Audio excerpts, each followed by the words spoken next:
오늘 수요 기도회 가운데 주시는 살아계신 하나님의 말씀은 이사야서 65장 17절에서 25절까지의 말씀입니다.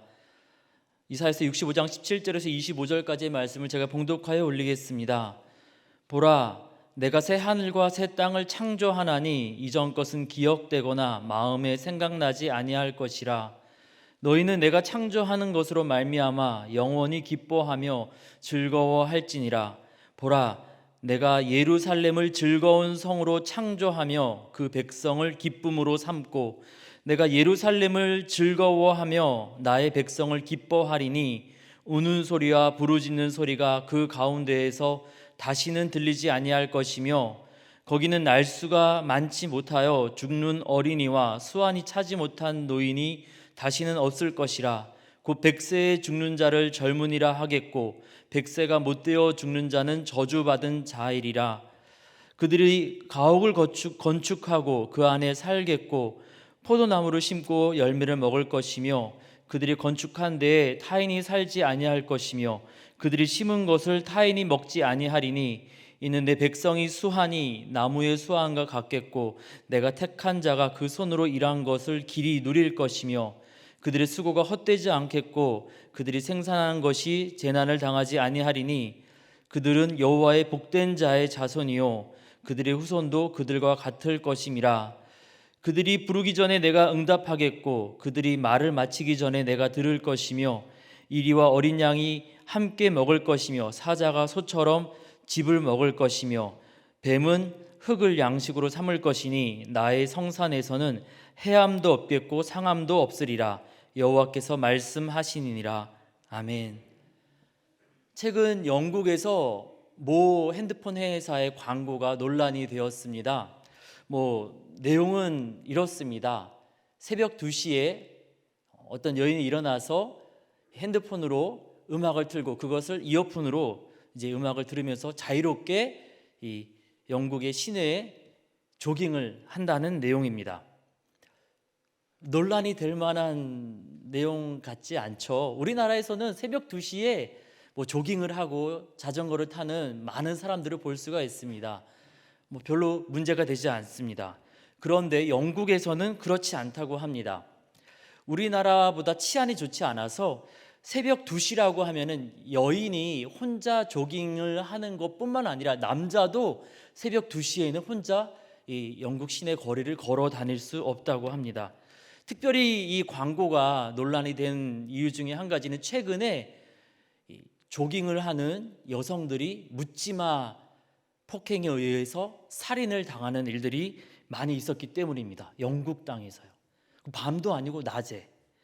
그래서 영국 언론에서 이 광고를 보면서 비현실적이고 무감각하다라고 비판을 했다고 합니다. 국가적으로 총체적인 개혁이 있기 전에는 핸드폰 하나 사서 좋은 이어폰을 끼고서 생활을 한다고 해서 경험할 수 없는 일이라는 것입니다. 현실에서는 맛볼 수 없는 그런 어려운 일이기 때문에 비현실적이고 이 영국의 상황을 잘 돌아보지 못한 무감각적인 광고라고 비판을 했습니다. 오늘 우리가 읽은 이사야서에 나타나는 여러 가지 이야기들, 이리와 어린 양이 함께 먹고 사자가 소처럼 짚을 먹는 이야기, 이거는 좀 상상하기 어려울 것 같습니다. 그런데 사람들이 전쟁과 폭력에 의해서 갑작스러운 죽임을 당하지 않고 자신이 수고해서 건축한 집에서 거주하게 되는 것, 빼앗기지 않는다라는 이 이야기조차도 이사야 시대 때에는 매우 낯선 비현실적인 이야기였습니다. 이사야 65장이 기록된 때를 사람들은 추측하기를 아수르와 바빌론의 공격으로 이스라엘 나라와 민족이 흩어지고 포로로 끌려갔다가 이제 막 돌아와서 황폐한 땅 가운데 치안이 질서가 없는 그 가운데에서 개인이 무엇인가를 한다고 해서 어떠한 변화도 기대할 수 없는, 어떠한 회복도 기대할 수 없는 그런 때라고 사람들은 보고 있습니다. 외부적인 상황만 안 좋았던 것이 아닙니다. 필 라이큰이라는 목사님은 그들도 우리처럼 괴로웠다라는 책에서 이사야 선지자가 얼마나 자기 자신의 죄책감으로 고통받았는지 아느냐 이렇게 막 지적을 하고 있는데요. 이사야서 6장에 보니까 이사야는 하나님의 임재 앞에서 이렇게 고백합니다. 화로다 나여 망하게 되었도다. 예배가 무너지고 하나님을 믿는다고 하지만 믿는 사람답게 살지 못해서 죄책감으로 인하여서 선지자였던 이사야도 무너지고 두려움 가운데 떨고 있었습니다. 아무것도 할 수 없는 무기력한 상황. 이 상황 가운데 주님은 오늘 말씀 18절에서 이렇게 말씀하십니다. 너희는 내가 창조하는 것으로 말미암아 영원히 기뻐하며 즐거워할지니라. 무너져버린 현실 속에서 개인이 무엇인가를 한다고 해서 아무런 변화도 기대할 수 없는 그 아픈 상황 속에서 어떻게 기뻐하고 어떻게 즐거워할 수 있겠습니까? 그것도 영원히.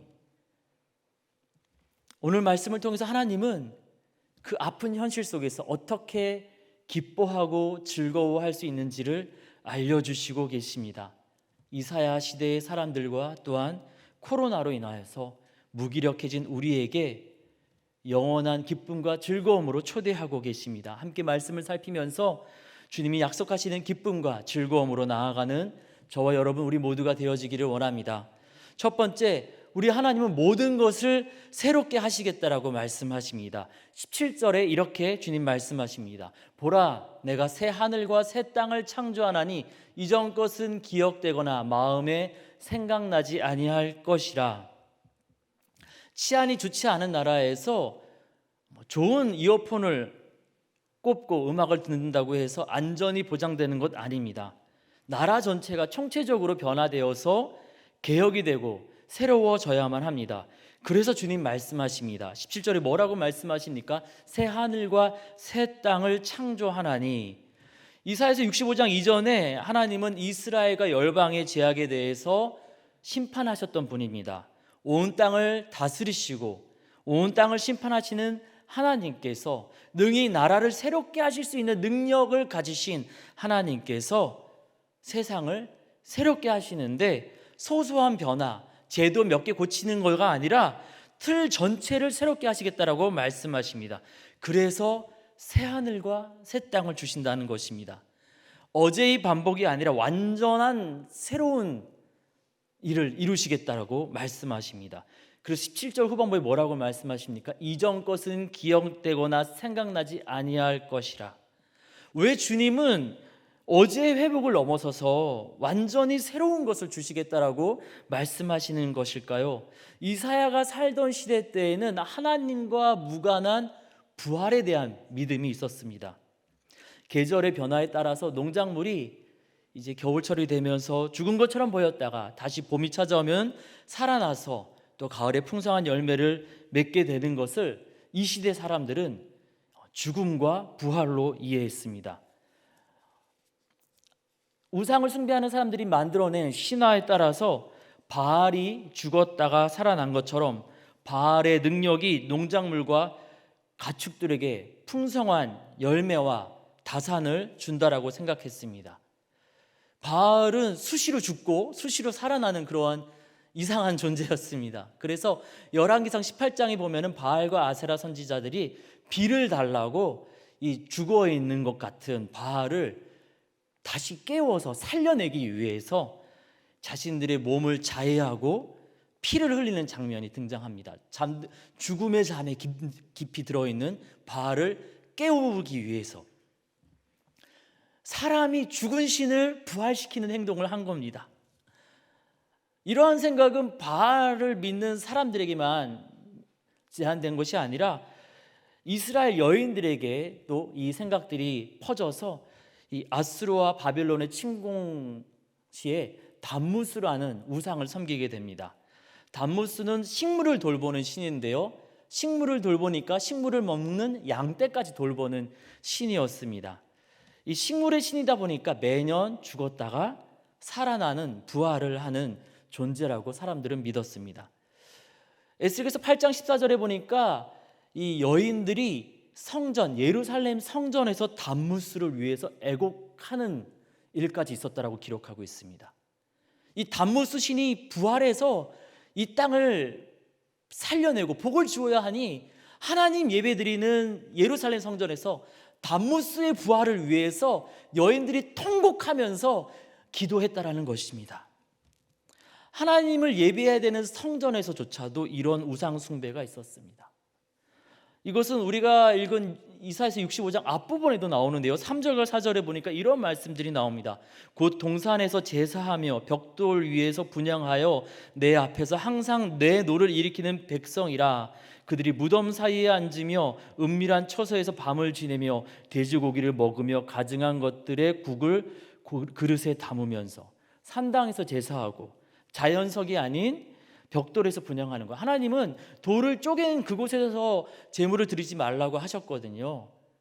자연석 위에서 하나님께 예배하라 했는데 돌을 쪼개서 만들고 무덤 사이에 앉아서 은밀한 처소에서 밤을 지내는 것, 돼지고기를 먹고 가증한 것을 먹는 것, 이 시대 우상 숭배, 이 시대 소위 부활한다라고 여겨지는 가짜 신들, 우상을 숭배하는 예배의 행위들이었습니다. 이 땅의 재산을 키우기 위해서, 이 땅에서 성공해 보기 위해서 어제의 영광을 다시 한번 찾아보겠노라 우상 숭배하는 사람들에게 하나님 말씀하십니다. 그런 어설픈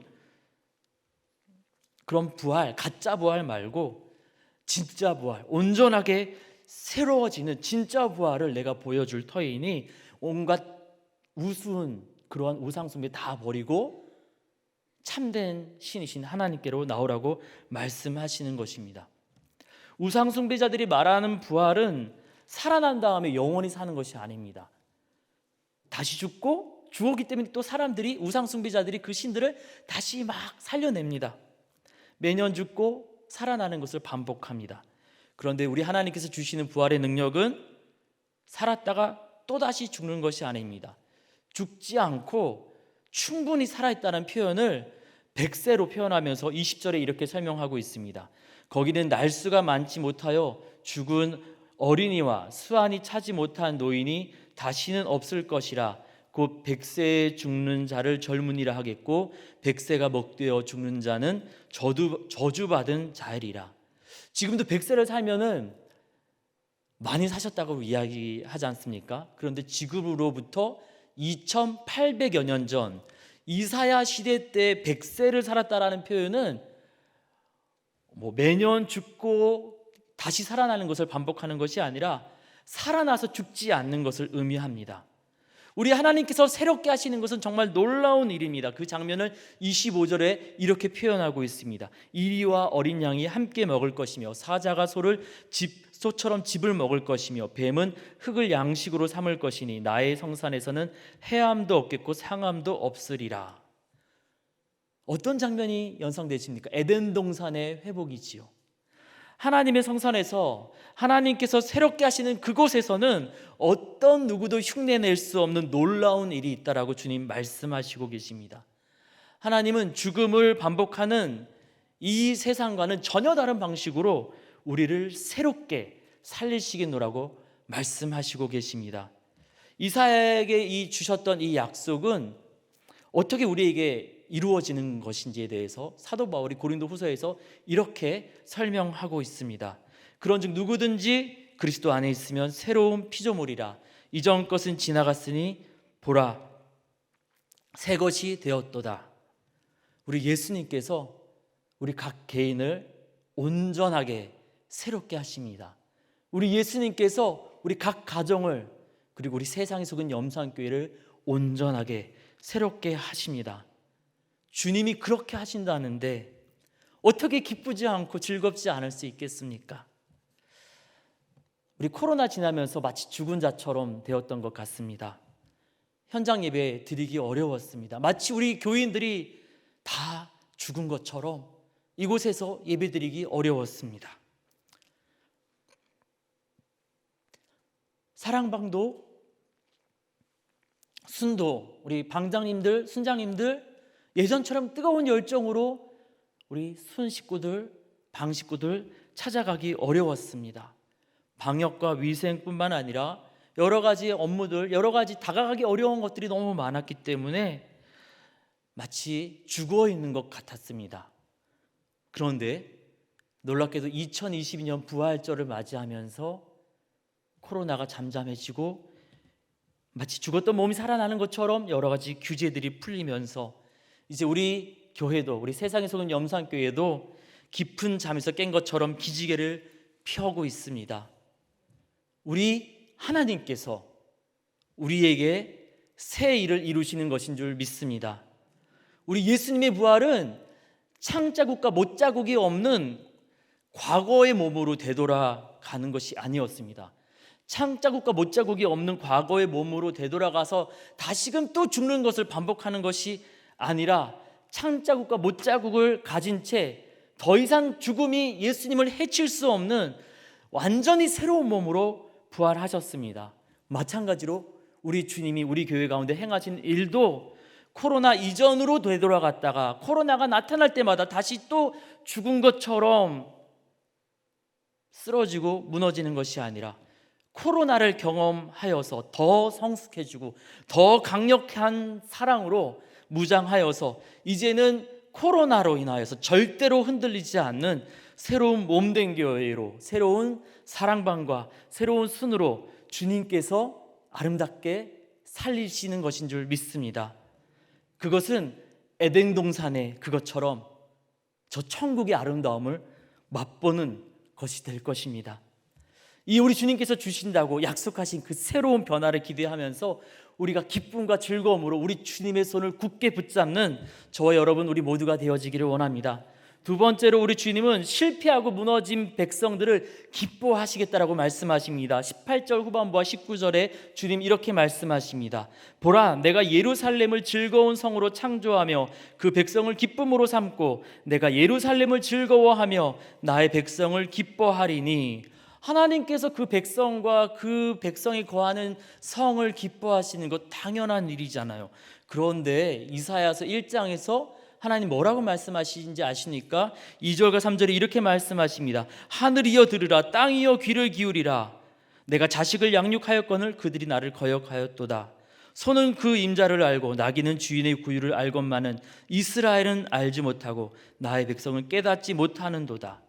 하나님 믿는다라는 사람들이 하나님 믿는 척하면서 우상 숭배에 빠지고 돈의 노예가 되고 세상 사람들보다 더 많은 포악한 마음으로 미워하고 증오하며 악한 일을 저질렀기 때문에 우리 하나님 너무나 슬퍼하셨습니다.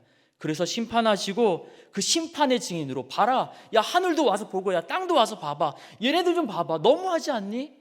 얘네들 벌 받을 만 하잖아. 심판의 증인으로 하늘과 땅을 부르셨던 것입니다.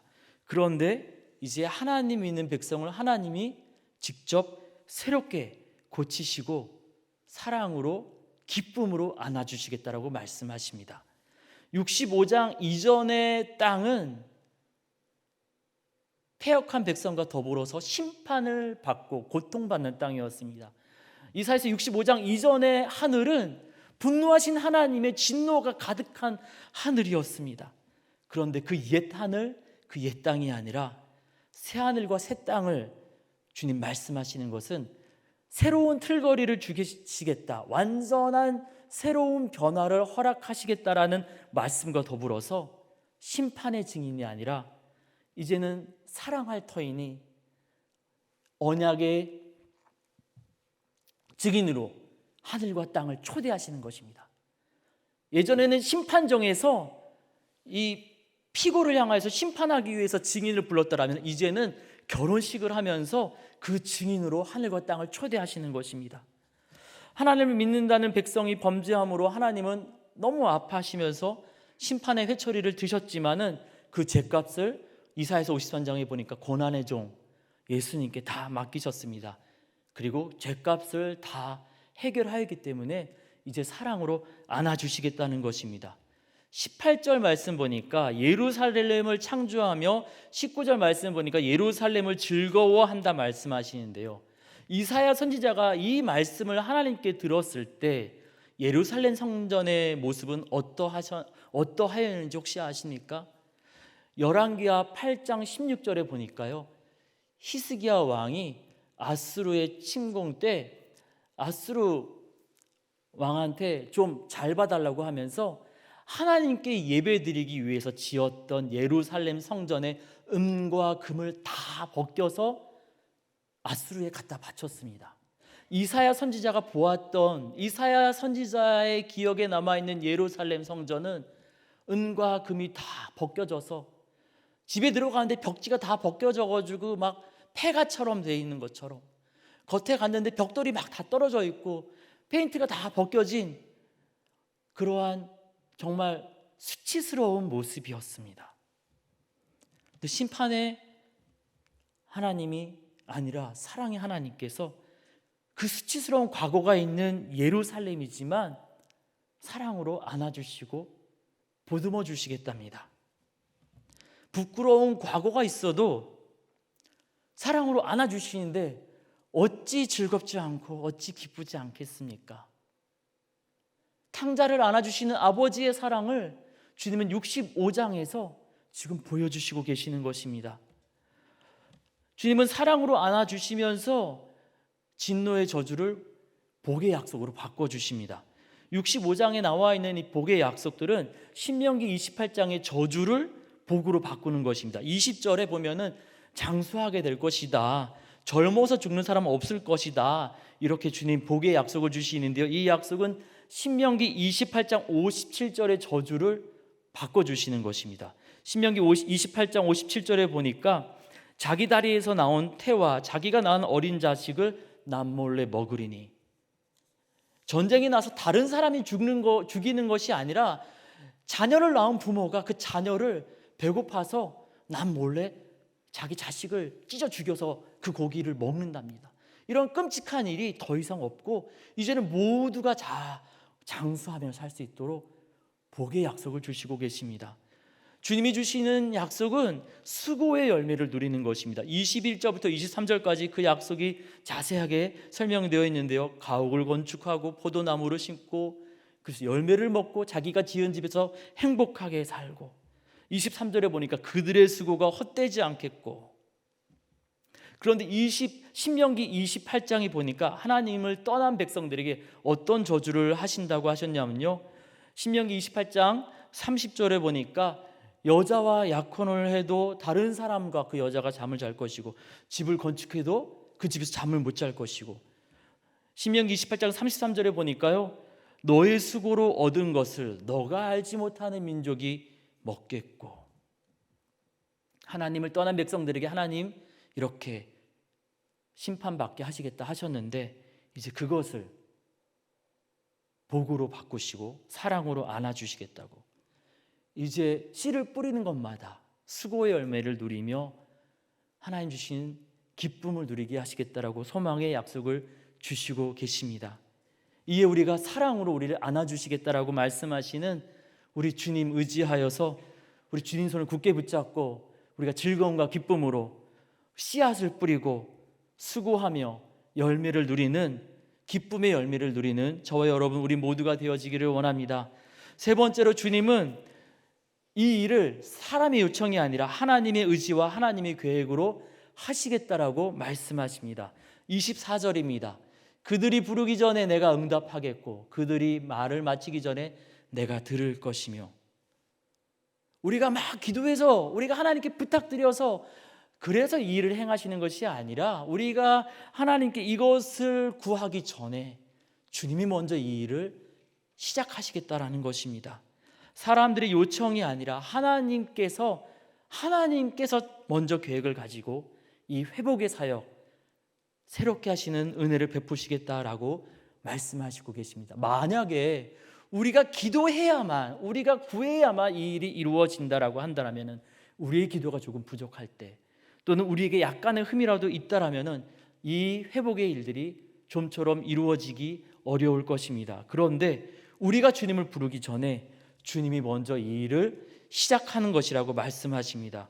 그래서 이 일은 새롭게 하시는 것과 우리를 사랑으로 안아주시는 것은 우리의 약함, 우리의 부족함 그런 것과 상관없이 하나님의 사랑과 능력과 의지와 계획으로 이루어지는 것입니다. 우리가 조금 부족해도 주님은 우리를 새롭게 하시고 우리를 사랑으로 안아주시겠답니다. 그래서 우리가 주님 앞에 그 사랑, 그 은혜에 의지하여 담대히 나아갈 수 있는 것입니다. 그런데 하나님의 계획대로, 하나님의 의지대로, 하나님의 능력대로, 하나님의 풍성한 사랑대로 이 일을 이루실 것이기 때문에 우리가 원하는 때가 아니라 하나님의 때에 이것을 이루시겠다라고 말씀하시는 것입니다. 우리에게 주어진 일은 무엇입니까? 주님을 기뻐하고 즐거워하고 눈앞에 보이는 현실이 답답하지만 낙심할 것이 아니라 주님의 행하실 터이니 이 약속 붙잡고 기다리며 함께 꿈을 꾸고 함께 소망을 품고 소망을 누리는 것입니다. 요한복음 20장에 보면은 우리 부활하신 예수님께서 제자들에게 나타나셔서 이 세 가지 말씀을 들려주시죠. 첫 번째, 평강이 있을지어다. 두 번째, 나도 너희를 보내노라. 세 번째, 성령을 받으라. 그런데 우리 예수님 이렇게 말씀하신 다음에 예수님께서 부활하시고 나서 안식 후 첫날 저녁에 제자들을 찾아가셔서 평강이 있을지어다, 나도 너희를 보내노라, 성령을 받으라 말씀하시자마자 바로 평강이 임했습니까? 베드로는 평강을 누리지 못했습니다. 그래서 요한복음 21장에 보면은 이 갈릴리 호수의 디베라 바닷가에 디베라에 가서 숨어서 물고기 잡고 있었잖아요. 예수님이 찾아가셔서 그의 마음을 다시금 어루만지시면서 다시금 그에게 진정한 평강을 허락하시지요. 예수님의 말씀 직후에 바로 이 제자들에게 성령이 임하여서 바로 이 사도들이, 제자들이 각 지역으로 흩어져서 복음을 전했습니까? 아닙니다. 예수님과 40여일간 함께 대화 나누고 다시금 깨닫는 일들이 있은 다음에 우리 예수님 승천하신 다음에 10여일 동안 기도했습니다. 기다리면서 기도했더니 그때 약속하신 성령이 임하셨고 계집종 앞에서 몇몇 소수의 사람들 앞에서 두려움과 걱정 가운데 예수님 모른다고 부인했던 베드로는 성령을 받고 나서 수천 명 앞에서 예수님에 대해서 담대하게 외쳤고 그리고 3천 명이 회개하는 놀라운 일들이 있게 되었습니다. 그리고 많은 제자들이 성령에 힘입어서 곳곳으로 복음을 들고 보냄을 받았습니다. 바로 평강과 성령이 임하고 바로 사도로 파송받은 것은 아니었습니다. 아직 예수님 말씀하셨지만 여전히 변화되지 않는 그 현실을 바라보면서 주님의 말씀을 가슴에 품고 주님이 말씀하신 대로 이루실 거야 기대하며 기다리는 시간이 필요했습니다. 말씀을 듣지 않고 눈앞의 현실만 바라보았다라면 포기했을지 모릅니다. 그러나 우리 예수님 말씀하셨기 때문에 평강이 있을지어다, 나도 너희를 보내노라, 성령을 받으라 말씀하셨기 때문에 제자들은 그 말씀, 그 약속 가슴에 품고 기대하면서 기다릴 수 있었고 하나님의 때가 되었을 때 그것을 기쁨으로 즐거워하면서 누릴 수 있었습니다. 오늘 말씀을 통해서 하나님이 이 계획을 우리 가운데 들려주시는 것도 마찬가지 이유입니다. 우리 주님이 능히 친히 직접 행하실 것이지만 우리도 하나님의 계획을 알고 우리도 하나님과 같은 꿈을 꾸고 즐거움으로 기쁨으로 기다리면서 그것을 누리라고 알려주시는 것입니다. 낙심하지 말고 부활을 경험한 제자들처럼 앞으로 하나님께서 행하실 일들을 기대하며 하나님의 때를 기다리고 즐거움으로 기쁨으로 하나님의 행하실 일들을 누리라는 것입니다. 타조증후군이라고 들어보셨습니까? 몸 길이가 한 2m 정도 되는 타조는 천적이 나타나면은 머리를 땅에 쳐박고 그 상황이 지나가기를 기다린다고 합니다. 실패나 엄청난 위기가 다가올 때 타조처럼 아무것도 못하고 현실을 잊으려는 행동을 타조증후군이라고 말한다고 하는데요. 우리가 하나님을 믿는다라는 것은 현실의 어려움을 외면한 채 머리를 땅에 쳐박고 기다리는 것이 아닙니다. 치안이 안 좋은데 새로운 핸드폰에 이어폰을 꼽고서 밤 새벽 2시에 조깅하면 괜찮겠지 하면서 위험한 곳에 몸을 내어 던지는 것이 아닙니다. 역사를 주관하시는 살아계신 하나님께서 주신 분명한 약속을 가슴에 품고 낙심하지 않고 고개를 처박을 것이 아니라 고개를 들어서 하늘을 바라보면서 눈을 크게 뜨고 하나님께서 새롭게 하시는 것을 보기 위해서 기다리고 하나님의 때에 하나님 일하시는 것을 기쁨과 즐거움으로 누리면서 살아가는 것입니다. 오늘 말씀을 통해서 주님은 답답한 현실을 살고 있었던 이사야와 또 살아왔던 우리를 위로하시면서 세 가지 이유로 즐거움과 기쁨으로 우리를 초대하고 계십니다. 첫 번째, 하나님께서 새롭게 하시겠답니다. 이 새로움의 역사는 세상의 것과는 비교할 수 없는 놀라운 것입니다. 두 번째, 하나님께서 사랑으로 안아주시겠답니다. 우리 과거에 수치스러운 일이 있더라도 주님이 안아주시겠답니다. 세 번째, 하나님의 의지와 계획으로 하나님의 의지와 계획으로 이 일을 이루시겠다 말씀하십니다.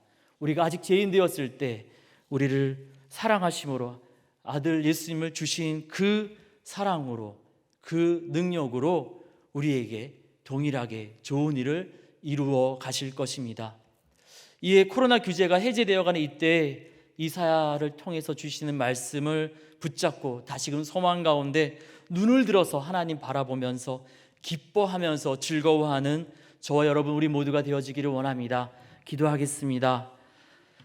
보라, 내가 새 하늘과 새 땅을 창조하나니 이전 것은 기억되거나 마음에 생각나지 아니할 것이라. 너희는 내가 창조하는 것으로 말미암아 영원히 기뻐하며 즐거워할지니라. 아멘. 하나님, 부활절이 지난 이후 이사야를 통하여서 우리에게 소망 주시니 감사합니다. 우리를 새롭게 하겠다 하시니 감사합니다. 허물 많은 우리를 안아주시겠다 하시니 감사합니다. 우리의 기도, 우리의 완전함과 상관없이 하나님의 의지와 사랑과 능력으로 이 모든 일 이루시겠다 하시니 감사합니다. 이사야처럼 예수님의 부활을 경험한 제자들처럼 주님을 바라봅니다. 변하지 않는 현실로 인하여 낙심하며 고개 숙이지 말게 하여 주시옵고 하나님을 기뻐하고 하나님께서 행하실 일들을 기대하고 즐거워함으로 하나님께서 약속하신 복을 누리게 하여 주시옵소서. 약속을 이루시는 주님을 기대하오며 우리 주님 예수님의 이름으로 기도드립니다. 아멘.